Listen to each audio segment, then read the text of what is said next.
2009. I brought my family over for a year, and my second son was born in Australia, so I have like a strong affiliation and connection with the lead entity of JBI in Adelaide. It brings up really good memories. And in that case, I want you to meet Emma.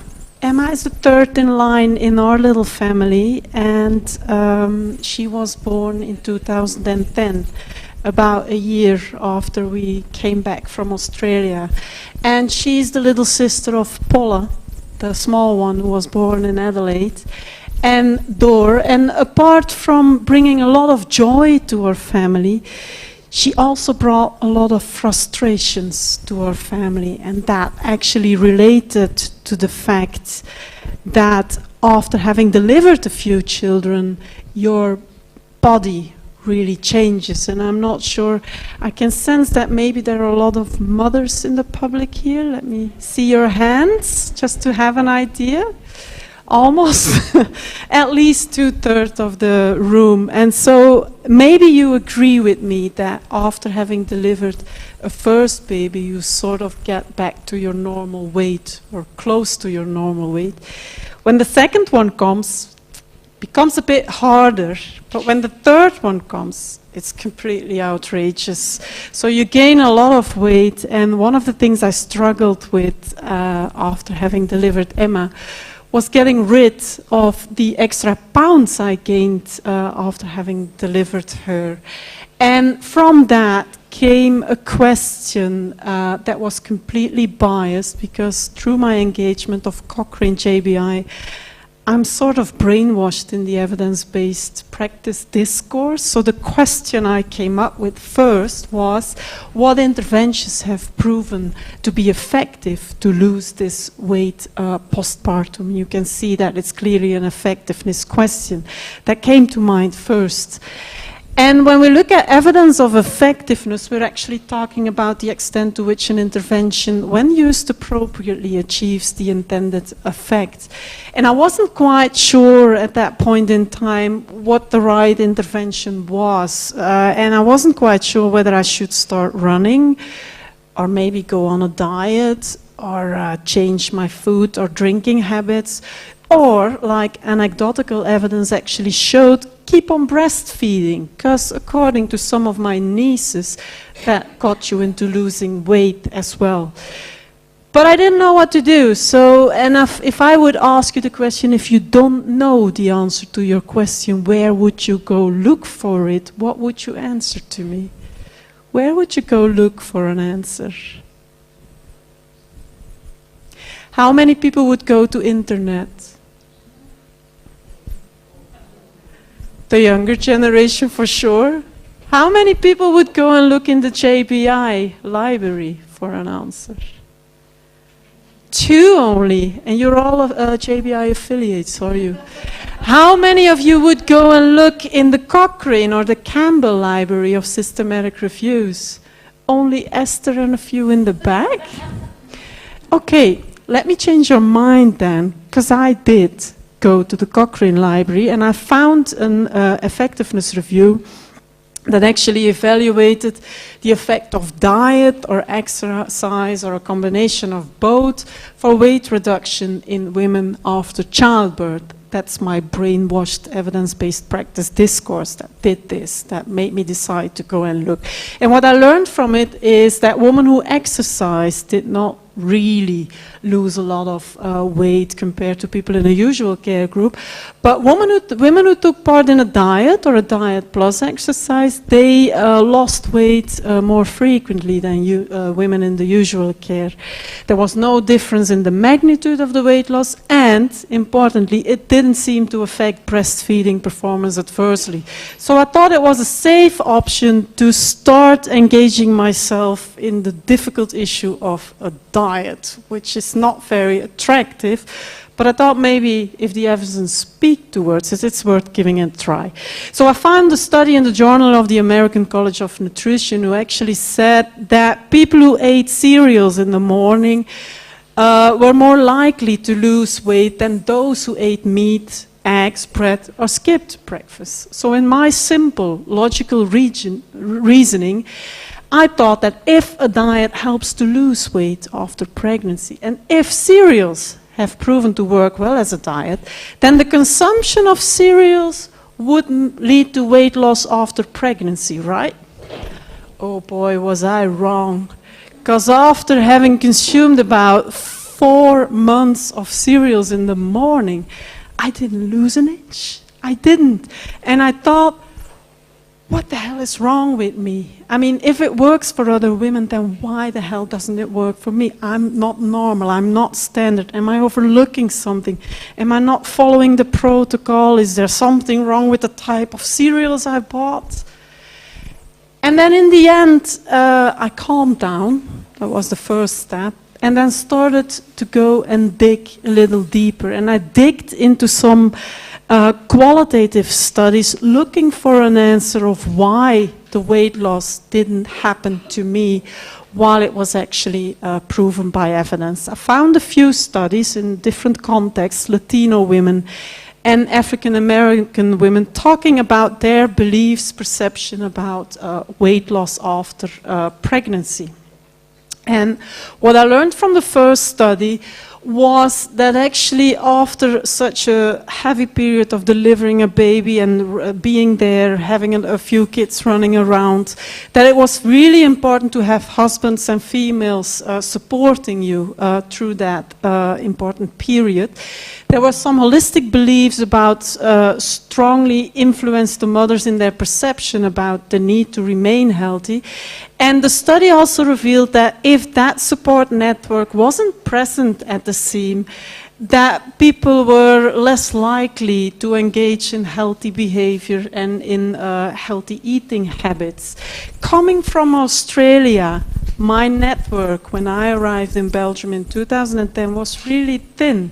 So I was actually on my own. And I understood that without a certain support to help me into maintaining healthy eating habits and so on, that it was most likely not going to happen. The second study came to similar insights, but also stressed the effect of psychological issues after having given birth, the negative impact of media covering celebrities who were very successful in postpartum weight loss, and that combined with the fact that you have to run a family and can't easily engage in physical activity or healthy eating, that actually made that it didn't happen for many of these women as well. So I felt much better.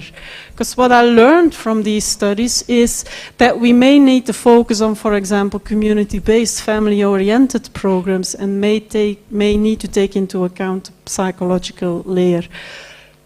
Excuse me. That was the content I learned, but I learned two other important things. One is that there's variability in effects that is related to certain individuals, and this cartoon really shows that, because it talks about a mean to actually grow hair, and then says that some of the effects that you may generate are really non-avoidable, because individuals may differ in how they respond to certain evidence. And yeah, obviously this wasn't really what the guy had in mind when he wanted to grow hair. That was the first thing I learned. The second thing I learned was that context is very important for interventions to succeed. That reminds me of a little anecdote from one of my colleagues of the state, Cynthia Lum, who once phoned her husband and said, you know, I'm caught up in a meeting, I'm gonna be late tonight. Can you please put the chicken on the stove? I love you. And when she finally got home, she actually found the chicken on the stove, but not particularly in the way she had meant it. Because what she actually meant was that he had to cook the chicken so that it would be ready for her and her family if she came home.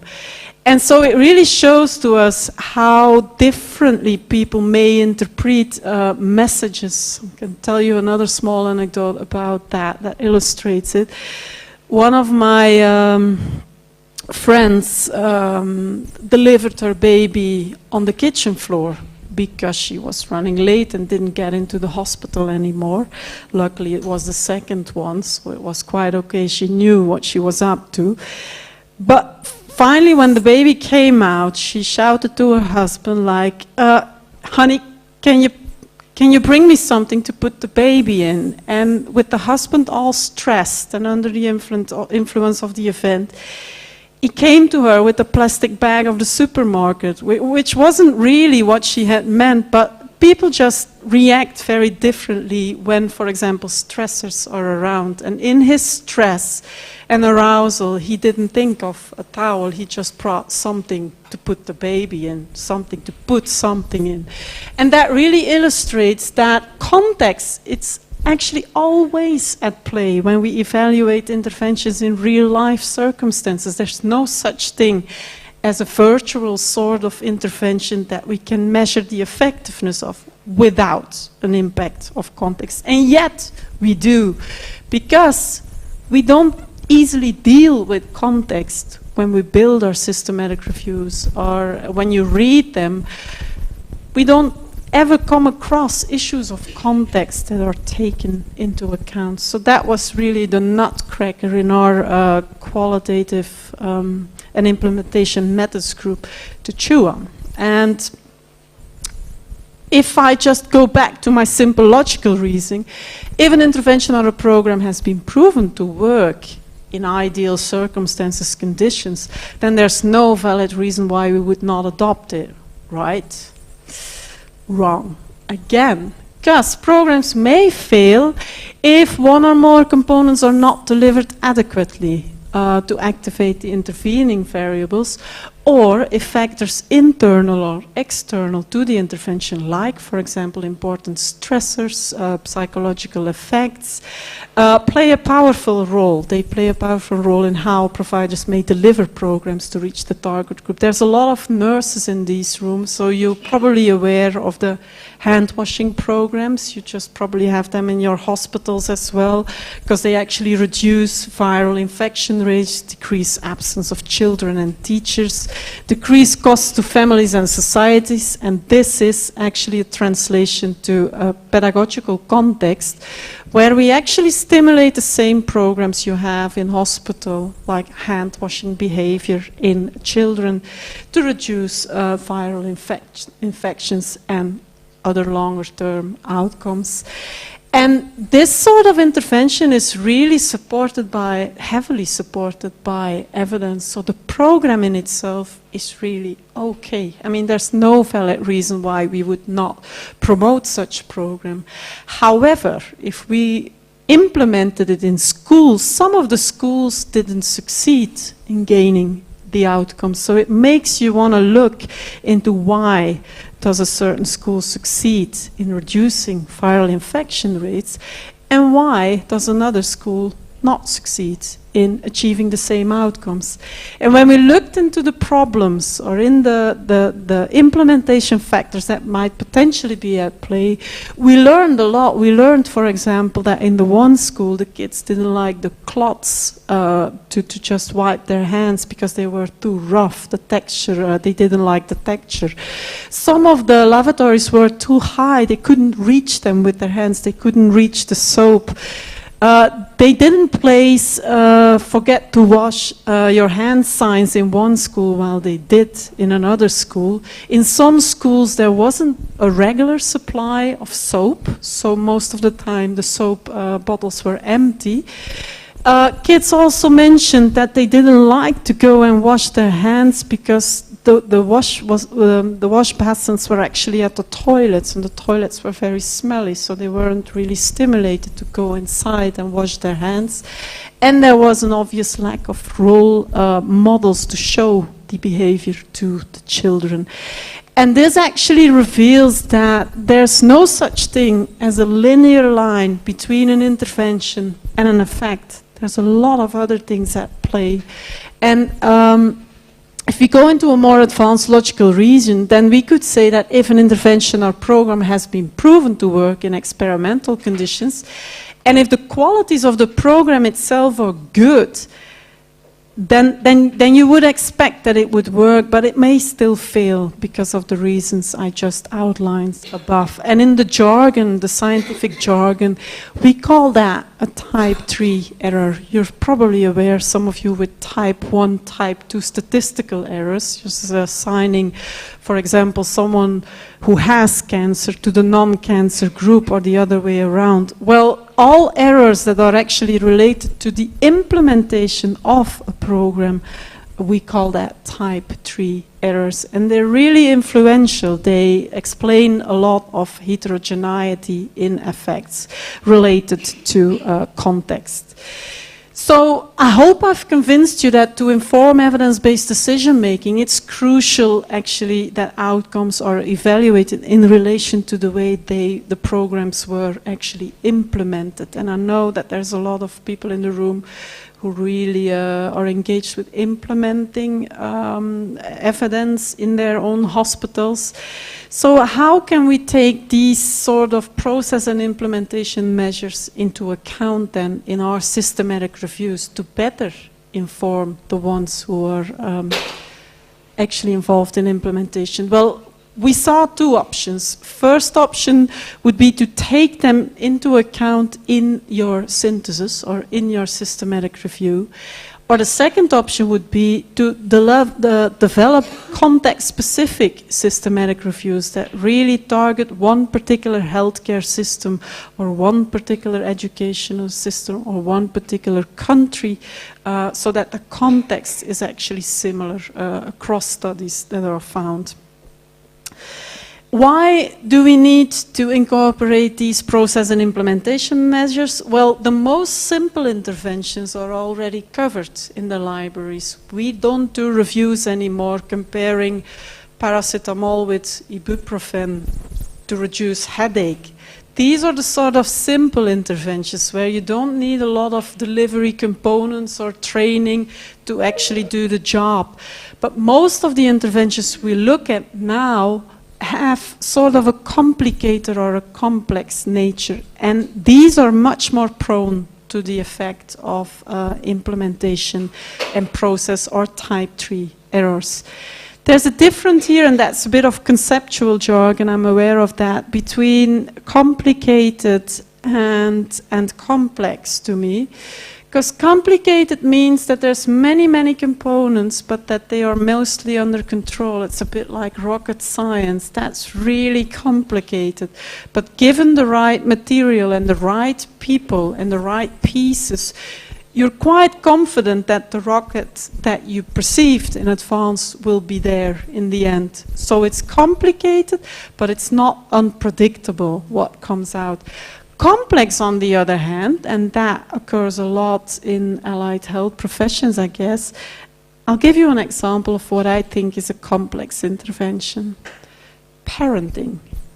Because no matter how many books I read, no matter how many articles I read about raising kids, I'm still not confident that all of my kids will respond to that in the same way. And my mother used to say to me, I had 3 big, major pedagogical principles to raise kids. And then she said, I now have 3 grown-up kids and no principles left. Because all of the kids took other directions and all of them responded in a different way. And if we work, for example, with vulnerable populations, it's the same thing. People who might be engaged with youngsters having an alcohol or drug misuse problem. There's so much in that context that we can't really predict whether a program will work for one particular person. So we have to take that whole context into account. And the outcome of the treatment we deliver is much more open for discussion. So what we actually did with some of the people I got engaged with in Australia, I'm not sure whether you know Margaret Cargo, she works for University of South Adelaide. But what we did was we developed a checklist to assess the extent to which these process and implementation aspects were actually taken into account in systematic reviews, because to our opinion, we didn't pay a lot of attention to that. And it serves two goals. It serves, the first goal is that we could use it to screen a set of reviews and point towards the lack of attention. The second goal, and that was actually a secondary one, was that people could use that checklist to get some sort of awareness of what they should be thinking about in terms of process and implementation when they develop their reviews. It's been submitted, so it's not yet available, but the checklist, if you would be interested, the checklist would be available with an instruction guide. It's not public yet, but if you send Margaret an email, if you're interested, I'm sure she will be willing to pass that information. And we built this instrument actually based on a model from a colleague of ours, Chen, and what Chen actually did, he outlined like the big major chunks that relate to process and implementation issues. We hardly pay any attention in our reviews to the characteristics of the organizations we describe, potential partnerships with stakeholders. Most of the time there's little detail about the sort of intervention we've been giving. Okay, massage is effective in terms of reducing stress. Okay, but who needs to deliver the massage? What sort of massage would work better? Is there any training? Can I deliver a massage on my partner and still get the same effect? Things like that. We are not always clear about what the intervention is and what the specific components are. Same with the implementers. Who are the ones implementing a program? Are they professionals? Have they been trained in advance? Is it a mixed group? Very often I see that programs have been delivered by students doing a doctoral thesis or a master thesis on a certain intervention. Is that important information to give to the public? Because to my opinion, they would be less trained than, for example, a practitioner with 10 years experience in delivering a sort of counseling model.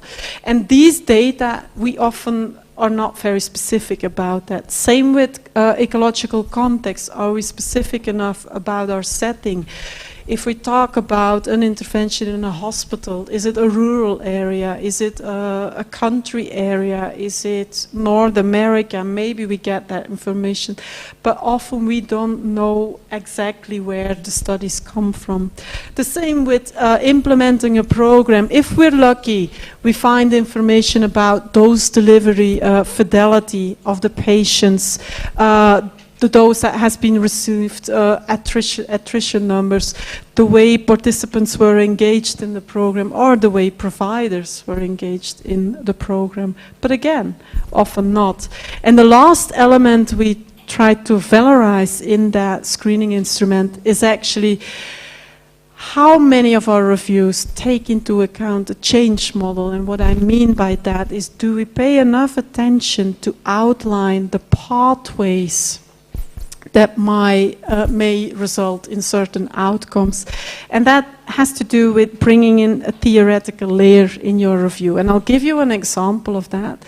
One of my students is working on a protocol where we want to actually stimulate HIV testing uptake in Nepalese women of people who conduct labor abroad, like go to India. And what we learned from their situation is that these husbands actually bring a higher infect rate because they engage in India in unsafe sex, and they kind of transfer that virus to their females and then to the overall population in Nepal. So what we wanted to work on is how we can motivate these people to engage in HIV testing uptake. And when you start thinking about that, there's really different pathways that may lead to HIV testing uptake. Most of our reviews are atheoretical. We don't think about what different causal mechanisms might result in HIV testing uptake. So what we did, we brought in this theoretical layer in our review up front, outlining what are the potential options we may go through to actually achieve that outcome. We might have stick to information. If we provide information, people will go and have that testing. But we also sensed that there were other things that we learned from the literature, other pathways that we needed to take into account.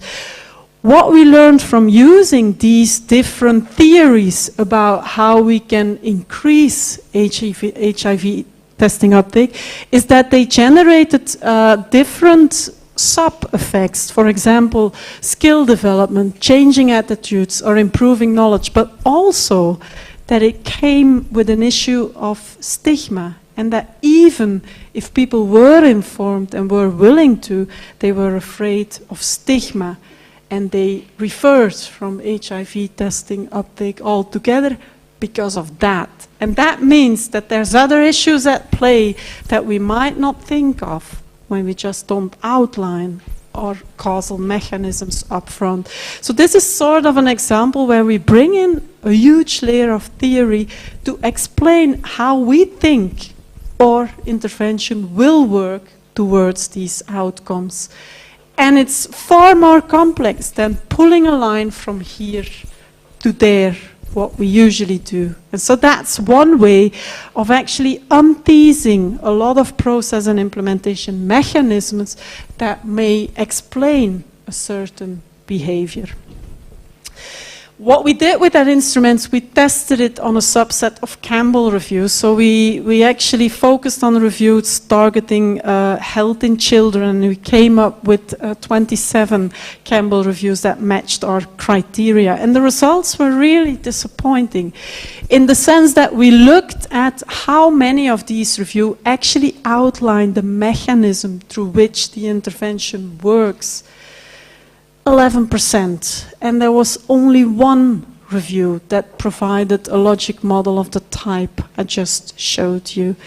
And there were no reviews that formally tested intervening mechanisms in relation to one or more distal outcomes. So there was only one outcome, no intermediary outcomes. And we know that in real practice, that is so untrue. None of our complex interventions runs through that straight similar line. So that paper has also been submitted, and we hope it will be available for you soon so that you could get a sense of what we are pleading for. We also looked into action model components outlined in the instrument, and that was a little bit better because a lot of reviewers actually bring in measures about what they think may explain heterogeneity in results. So at least one process evaluation measure was brought in by about 90% of the reviews, and most of them also talked about participant characteristics. What sort of target group am I looking at? None of them looked into partnerships with consumer networks or whatsoever. There weren't a lot of reviews that talked about the implementing organization or the characteristics of the implementers. I think that's crucially important information to actually evaluate the merit of an intervention. If it has been delivered by a student, I assume it might generate different effects than when it has been delivered by an expert. About half of the reviews didn't even talk about the setting. We didn't know anything about the setting, so we couldn't really think about, does it transfer to our particular setting? And none of them actually utilized qualitative information, the sort of information we generated when we talked about barriers in the hand-washing program that seemed not to work in certain schools. So as you can see, there's different ways of bringing this in. The most simple way that I would see in your reviews probably a lot of times is to work with certain variables such as participant characteristics to explain heterogeneity. But these sort of variables, they're not able to sort of assess breakdowns in programs, a theory-oriented approach, outlining the mechanisms up front, would be able to do that. And the last way of trying to grasp process and implementation is bring in this mixed method approach and look into potential barriers. This is a really good example of a Cochrane review. It was the first qualitative standalone review linked to an effectiveness review that was published in the Cochrane library. JBI does a lot better. They opened up to qualitative evidence much earlier. But it talks about barriers and facilitators to the implementation of lay health worker programs. And what you see in this particular addition to the effectiveness review is that, and I'm aware of the fact that this is really small, but I think I suggested to put this one in your pack. I asked them to make it available, but I'll talk you through it. As you can see on the schedule, there's two major outcomes that relate to maternal and child health. So the reviewers assume that if you implement lay health workers, that it would increase the health benefits for mothers and children. What we learned from the qualitative review is that there were a lot of moderators, both negative and positive, that influenced that, and that there were a lot of subcategories that needed to be fulfilled in order to generate these longer-term outcomes. And one of them is, for example, a good professional, healthy relationship between doctors and lay health workers. Because some of the negative moderators actually showed us that doctors became uncomfortable with the appearance of lay health workers because they took over part of their jobs that they were no longer in control in.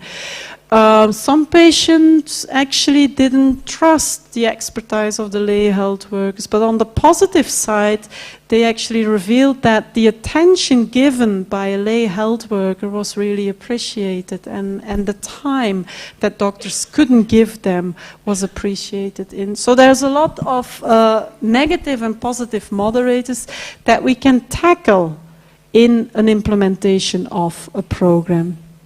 And some people might say, is it worth mixing effectiveness evidence with other types of evidence? I think it is. It's sort of portrayed as mixing oranges with apples. But in the study of fruit, as Glass used to say, nothing else is sensible, because comparing apples to oranges is the only endeavor worthy of good reviews.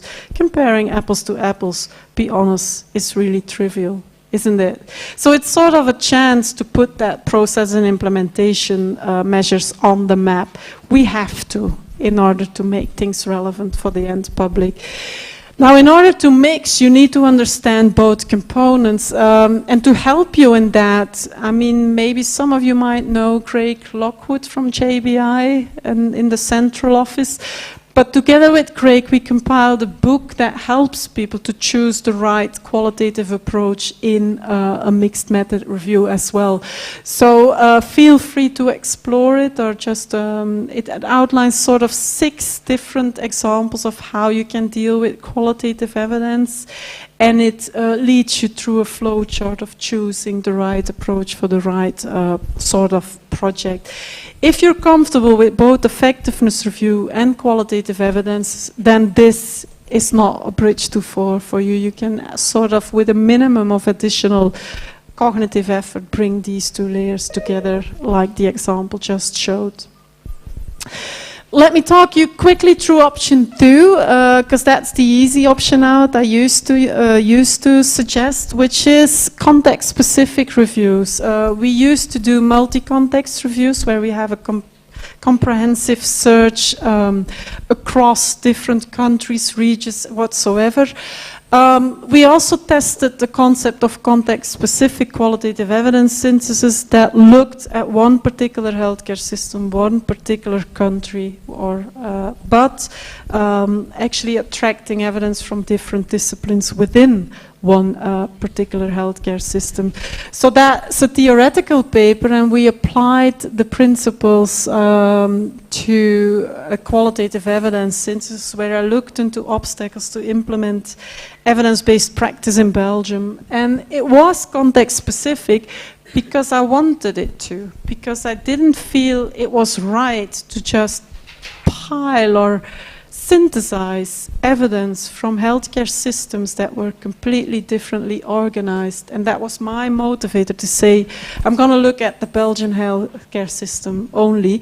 We do find those type of effectiveness reviews as well. Z, for example, argued that he wanted to stick to the North American studies because school settings were fundamentally different in Canada compared to other areas in the world. So people make these arguments to make their reviews more relevant and consistent.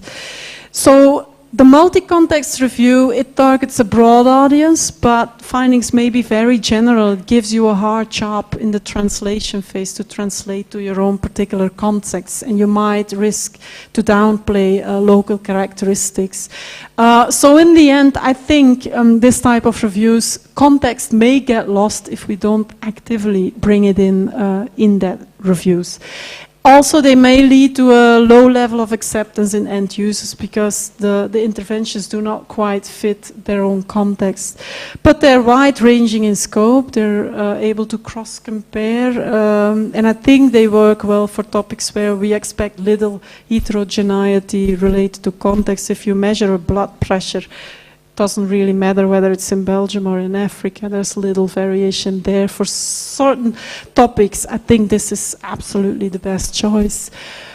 But context-specific reviews might be only relevant to the happy few. That's a limitation, and the findings are less likely transferable to other settings.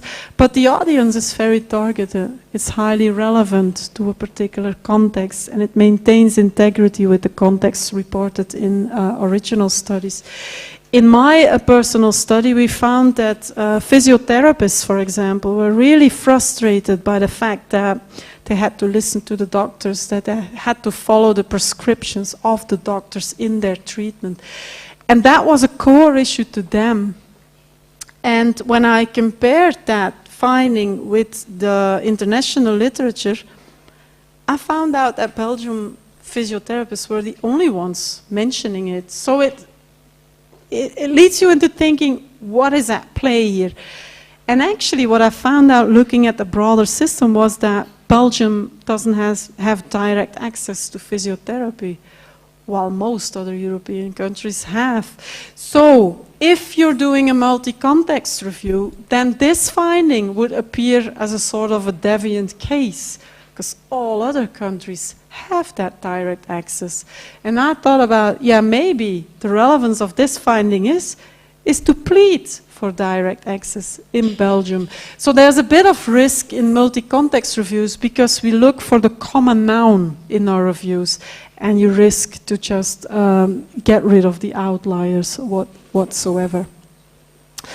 So I was hoping that if you ever run into variability of effects again, that you wouldn't really panic, that you would start thinking about how can I take this sort of process and implementation information along, because I hope these two options will get you the knowledge to evaluate how you're going to deal with it in your future reviews.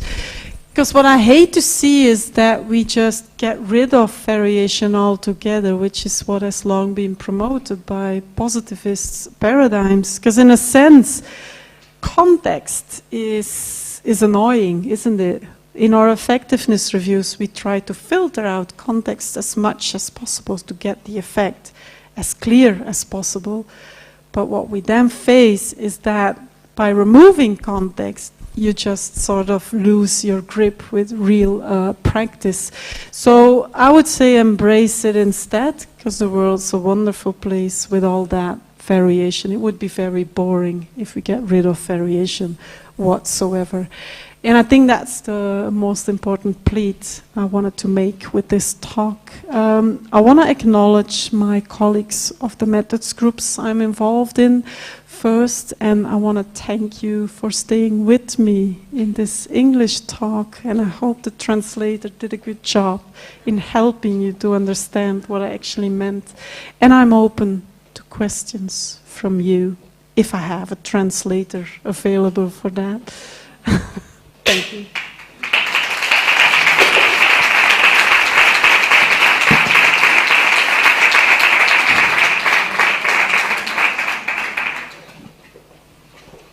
Can I just ask one question to you? Because many of you are reviewers, right? How many of you have produced a review? Only one? And more. Because I wondered how many of you have ever considered maybe a logic model or process and implementation measures, just to get a general idea. Not a lot. So I hope this information is useful for you to just upgrade your reviews with that component. Laura, do I put the device on, or are you going to translate? If you don't work.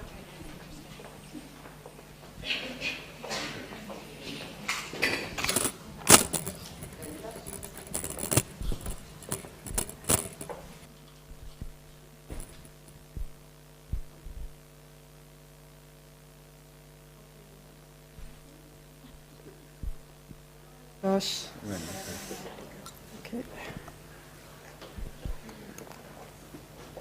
All right. Okay. Muchas gracias por la presentación, me gustó mucho. Quería preguntar un tema de cuando en algunos proyectos que tenemos donde yo trabajo se cuenta con la persona que tiene la patología para formar a otras personas, a otros pacientes que tienen la misma patología. No son expertos, no son sanitarios. ¿Eso cómo lo ve usted en las revisiones que hizo? Si participa la población que tiene y que no es sanitaria. Gracias.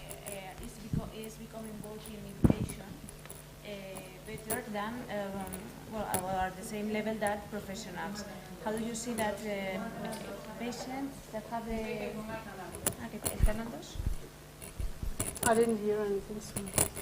So she's talking about the expertise difference between the patients that have the same pathology could be involved in education to other patients that have the same pathology. How do you think this is efectivo, no?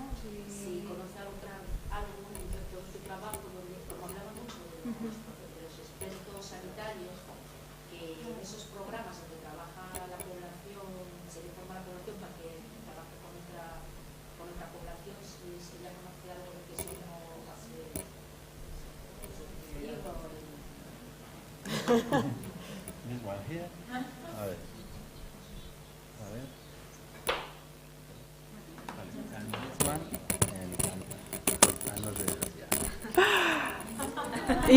She says you need to repeat the question because she's ready to translate. Sorry for that. Muchas gracias, me gustó mucho la presentación y quería preguntar, no sé si conoces en tus trabajos que quien trabaja con otros pacientes son los mismos pacientes. No son expertos, no son sanitarios, y cómo ves en las universidades de Stanford se están haciendo cosas de pacientes expertos y cómo lo ves en todo este del contexto. Gracias. Okay. Yeah, several comments actually. One layer of your question is, well, do I have experience with patients teaching patients? The other one is, do I have experience with involving patients? The first layer, yes, because I've done a few reviews and I've done some work on guidelines evaluating treatment, prevention and screening options for youngsters with an alcohol and drug misuse problem. And what I learned from that study is that it's not particularly in any case, the expert level of the one who provides information that is most effective. But in our overview of reviews, it turned out that peer-delivered information in this particular case was the most effective. If that answers your first layer. So I think, I mean, when we talk about specifying the provider of the intervention, I think that information is crucial, because if we don't provide information about who delivered, there's no way of assessing who would generate the best possible effect. So in that overview of reviews, we actually filtered out the sort of implementers and were able to compare them against each other. And in this case, peer review was very helpful. I think to make reviews, to answer the second question, I think to make reviews more relevant, consumer panels are now almost becoming standard. And we used to involve them to get our questions right, which is the first thing. So it's a different way of making systematic reviews more relevant, and it doesn't conflict with embedding process and implementation matters. On the opposite, it makes it all a much better puzzle for the end user. Is there anything else you were looking for in the panel things? It definitely makes reviews more relevant, and we've seen that most of our reviews, not only were they theoretical, but they sort of were the result of our researchers' mind, right? So many of the reviews we have produced were actually irrelevant to policy and practice because they resonated with our research interest, but the question didn't resonate with the public that much. And I'll give you an example of that, where that really showed. It was a review evaluating information campaigns to get females to screening programs for cervical and breast cancer and so on. And that review actually revealed that there was a lot of heterogeneity in the effects. So sometimes it worked and sometimes it seemed to be outrageous in not working. Should we have looked into what people had to say or what the qualitative literature on perceptions and experience of people would bring to us, then we might have noticed that for certain populations who are vulnerable, their literacy level was not big enough to actually understand the folders, and we didn't take that into account. That was our failure, because if we would have known that up front, have screened for it up front, we would have done a much better job in creating the right subgroups or in broadening our intervention from written information to oral information and take both of these components along and then see for that particular vulnerable group whether the oral information was successful in getting them to screen. That would also speak towards information delivery. So there is a huge benefit of involving perceptions from the target group. Yeah, thanks for that.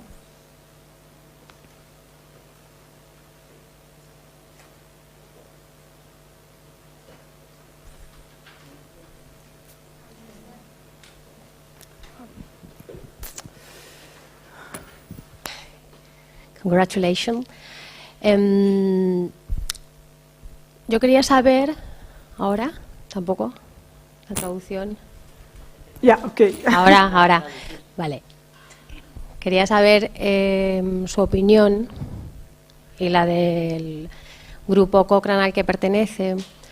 Un poco se ve en la conferencia, ¿no?, y en la ponencia que ha hecho sobre qué hay que apostar en el futuro, de la pertinencia de mantener revisiones sistemáticas con metaanálisis cuantitativas, síntesis de estudios cualitativos, por otro lado, o optar y apostar más por revisiones integrativas, ¿no?, de estudios cuantitativos y cualitativos para dar una explicación a, bueno, pues problemas muy complejos, ¿no? O sea, que ¿cuál es su opinión y la del grupo, ¿no?, Cochrane?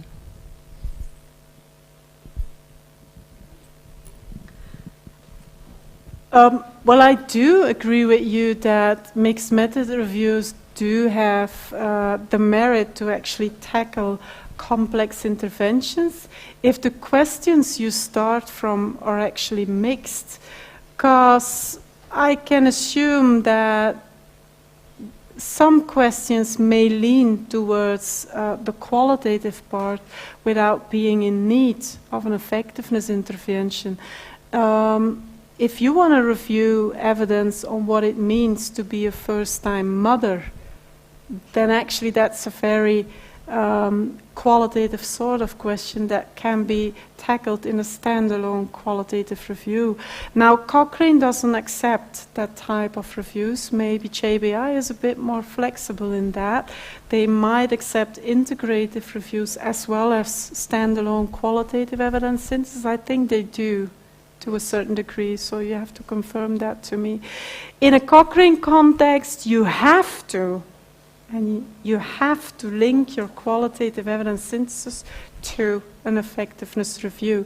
That is not our choice of our group. That is a sort of a compromise we made to sort of settle the minds into the right direction. So a lot of the work we've been doing within Cochrane with our methods group is lobby for the importance of qualitative evidence to tackle these complex interventions. And sort of the first qualitative components of Cochrane reviews were actually published outside of the library. And then we used those examples that we published outside of the library to make our case and bring it in Cochrane. It was November 2013 when we were first successful in publishing the first qualitative evidence synthesis in Cochrane. And now you feel that the policy is slowly shifting because it was a very successful endeavor of the team. We now have around 20 qualitative evidence protocols in line, waiting to be produced within Cochrane, but always connected to one effectiveness review, if that answers your query.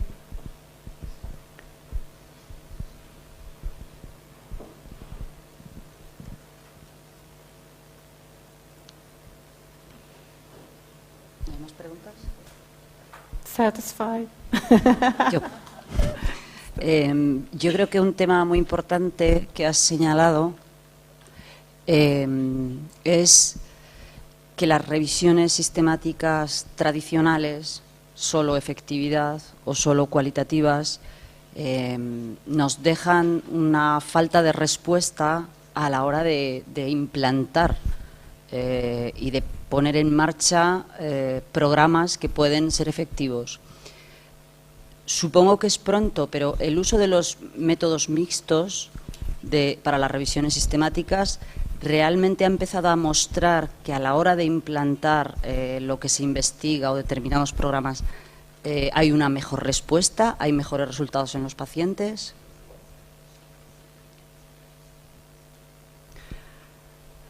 Actually, that's a different layer in the sense that you're asking me to evaluate whether mixed method reviews succeed in generating better outcomes.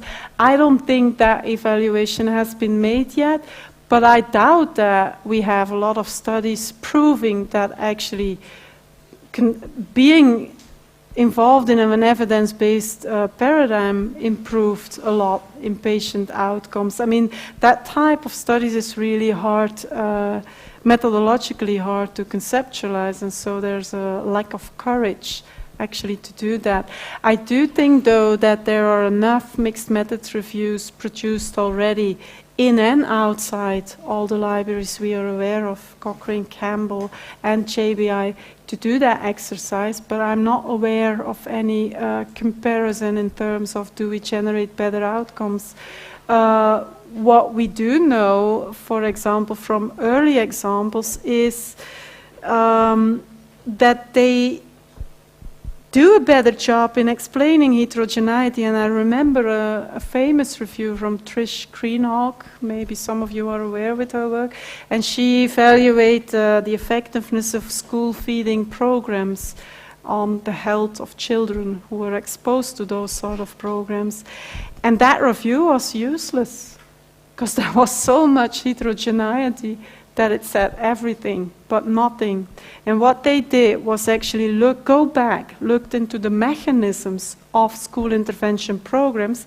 And one of the things I remember that came out was that for very poor children, these programs generated the least effects. Why? Because the program led parents into substitute behavior.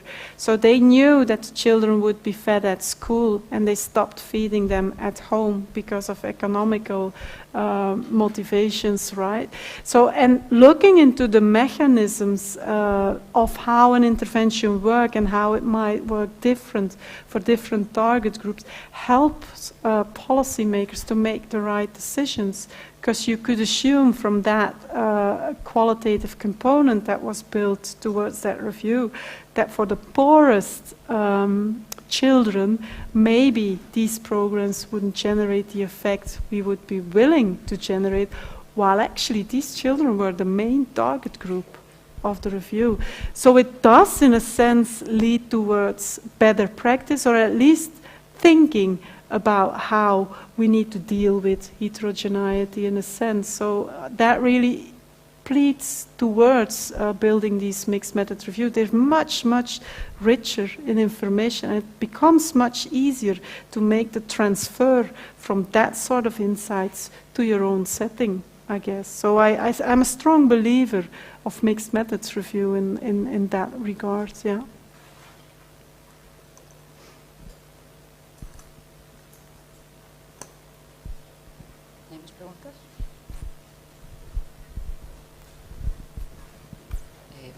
Bueno, si no hay más preguntas, yo quiero darle las gracias de nuevo a Karin por haber hecho su presentación.